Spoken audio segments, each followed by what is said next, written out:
బెంగళూరులో వర్షాకాలం స్టార్ట్ అయిపోయిందండి. రోజు వర్షాలు పడిపోతున్నాయి అనమాట. అందుకే వేడిగా ఇలాంటి వెల్లుల్లి రసం చేసుకొని బాగా వేడిగా అన్నం వండుకొని అందులో వేసుకొని తింటే ఏమైనా జలుబులు జ్వరాలు ఇలాంటివి ఏమైనా ఉన్నాయంటే దెబ్బకు వదిలిపోతాయి అనమాట. రసాల్లో చాలా రకాల రసాలు పెట్టుకుంటాం చారులు మనము. ఇది కర్ణాటక స్టైల్ అనమాట. ఇది కర్ణాటకలో స్పెషల్ రసం అనమాట. వెల్లుల్లి రసం అంటారు. వెల్లుల్లిని ఇక్కడ కర్ణాటకలో బెల్లుల్లి అంటారు. సరే, దీనికి ఇంగ్రీడియంట్స్ ఏం కావాలని చూసేద్దాం. ఒక పెద్ద స్పూన్తో మిరియాలు, అలాగే ఒక పెద్ద స్పూన్తో జీలకర్ర, వెల్లుల్లి పెద్ద వెల్లుల్లిపాయ, అలాగే ఎండుమిరపకాయలు, ఇలాగే 3 టమాటాలు, కొత్తిమీర, అలాగే కొంచెం పచ్చిమిరపకాయలు తీసుకున్నాను అనమాట. వీటిని మనం ఫైన్గా పేస్ట్ చేసేసుకుందాం.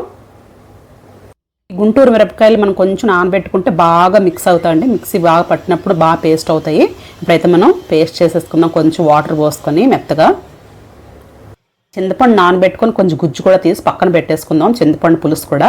ఇప్పుడు మనం ప్యాన్లో పోపులు వేసేసుకుందాం. ఫస్ట్ ఈ పోపులు కొంచెం చిటాపటలు ఆడిన తర్వాత కొంచెం ఎండుమిరపకాయ, అలాగే కొద్దిగా కరివేపాకు వేసి తాలింపులోని కొంచెం అటు ఇటు ఫ్రై చేసేసుకోవాలి. చింతపండు ముందే నానబెట్టుకొని ఉంచుకోండి, ఎందుకంటే పులుసు బాగా పిసుక్కోవడానికి బాగుంటుంది. అలాగే రసం తీసి పక్కన పెట్టేసుకోండి. ఇప్పుడు ఈ వేగిన తర్వాత మనం ఆల్రెడీ ముద్ద చేసి పెట్టుకున్నాం కదా పేస్ట్, ఈ పేస్ట్ని కూడా ఇందులో వేసేసి ఇది కూడా కొద్దిగా మనకి ఫ్రై అవ్వాలన్నమాట. ఎందుకంటే మనం టమాటా ముక్కలు అవన్నీ పచ్చి వేసాం కదా, ఏవి కూడా ఫ్రై చేయకుండా. అందువల్ల అవి కొంచెం పచ్చి వాసన పోయేలాగా కొంచెం మనం అటు ఇటు ఫ్రై చేసుకోవాలి. ఒక 2 నిమిషాల పాటు కొంచెం లో ఫ్లేమ్లో, మరి ఎక్కువ ఫ్లేమ్లో పెట్టి మాడిపోకుండా కొంచెం మనకి దోరగా వేగేలాగా కాసేపు కొంచెం ఆయిల్ ఇలా చిమ్మేటట్టుగా వేయించుకొని, లేదంటే దాంట్లో ఉన్న వాసనలు అన్నీ పోతాయి. ఎక్కువ మాడిపోతే అంటే రసం టేస్ట్ అంతా చెడిపోతుంది. అందుకని ఎక్కువ వేయించేయొద్దు, కొద్దిగా అటు ఇటుగా వేయించుకుంటే చాలు. ఇది కొంచెం బాగా ఫ్రై అయిపోయింది. నేనైతే బాగా ఫ్రై చేసేసుకున్నాను. కొద్దిగా మిక్సీలో కొంచెం వాటర్ పోసేసి అది కూడా కడిగి పోసేసుకుందాం, ఎందుకంటే దాని కొంచెం అంటుకుపోయి ఉండిపోతుంది కదా, అది కూడా వేస్ట్ అవ్వకుండా కొంచెం కడిగేసి వాటర్ కూడా పోసేసుకుందాము. ఇప్పుడైతే మనకి చింతపండు అయితే నేను ఇందాక నానబెట్టేసి కొంచెం పులుసు తీసి పెట్టేసుకున్నాను అనమాట. పలుచగా మనకు చారుకి ఎలా కావాలో అలాగా ఈ పులుసుని కూడా ఇందులో కలిపేసుకుందాం చక్కగా. కొంచెం అంటే మళ్ళీ మనకు కావాల్స్తే వాటర్ పోసుకోవచ్చు.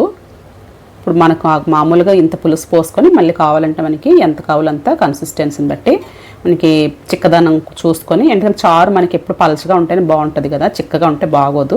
అందులో ముద్ద వేసాం కాబట్టి ఇంకా చిక్కదనం ఎక్కువైపోతుంది. కాబట్టి కొంచెం వాటర్ ఎక్కువ పోసుకోండి. బాగా మరగాలండి, తల మరగాలి. ఇందులో కొంచెం పసుపు, ఉప్పు కూడా వేసేసాను. ఇది కూడా బాగా కలిపేద్దాము, ఎందుకంటే పసుపు చాలా మంచిదండి. చారులో పసుపు ఎక్కువ వేసుకోవాలి. దానివల్ల చాలా మనకి మంచి లోపల బ్యాక్టీరియా అది ఏమైనా ఉంటే చచ్చిపోతుంది అన్నమాట, మనం కడుపులో ఏమున్నా సరే. ఇప్పుడు కరివేపాకు రెమ్మలు కూడా వేసేసి కొంచెం ఫ్లేవర్ కోసం బాగా, అంటే మనకి కనీసం ఒక పావు ఇంచన్న సరే కింద దిగిపోవాలన్నమాట. పెట్టిన దాంట్లో అంతలా మరగాలి, పొంగులు బాగా రావాలన్నమాట. పొంగుతూ మరగాలి. చిన్న మంట మీద కాకుండా మనం పెద్ద మంట మీద మరిగించుకోవాలి. అందుకే వాటర్ ఎక్కువ పోసుకోవాలన్నమాట. అప్పుడే చారు చాలా టేస్టీగా ఉంటుంది. ఇప్పుడు కొంచెం కొత్తిమీర కూడా వేసేసుకొని దించేసే ముందర ఒకసారి ఇంక మనం ఏమి కలపాల్సిన అవసరం లేదండి. అన్నీ మనం ఇందాక ఇంగ్రీడియంట్స్ అన్నీ వేసేసుకున్నాం పేస్ట్లోని, ఆ ముద్దలో వేసేసుకున్నాం కదా మిశ్రమంలోని, అందులోనే అన్నీ ఉన్నాయన్నమాట. ఇంకా బ్రహ్మాండంగా ఉంటుందండి చారు. నిజంగా మనం అన్నం వేడివేడికి వండుకొని ఈ చారుని అందులో వేసుకొని తింటుంటే మనం తాలింపు కూడా పెట్టాల్సిన అవసరం లేదు. ముందే పోపు గింజలన్నీ వేసేసుకున్నాం కదా, మనకి చారు అయితే రెడీ అయిపోయింది. అలాగే ఇప్పుడు మనకి ఏంటంటే అన్నం ఒకటి బాగా వండుకొని అన్నంలోకి అయితే ఇంకా చాలా బాగుంటుంది. దీంతో మరి మనం ఏమన్నా కానీ మంచి చికెన్ ఫ్రై కానీ ఫిష్ ఫ్రై కానీ ఇలా ఏదన్నా చేసుకొని తింటే అమ్మ మామూలుగా ఉండదు అసలు. నేనైతే అన్నం వండేసుకున్నానండి. నేను వార్చిన అన్నం ఇది, ప్రెషర్ కుక్కర్లో పెట్టను, చక్కగా అన్నం వండుకొని వార్చేస్తాను అనమాట, ఉడికించేసి. ఇప్పుడు ఇందులో వేడిగా చారు పోసేసుకొని మంచిగా చక్కగా ఒక్కొక్క ముద్ద కలుపుకొని తింటుంటే ఎంత బాగుంటుందో.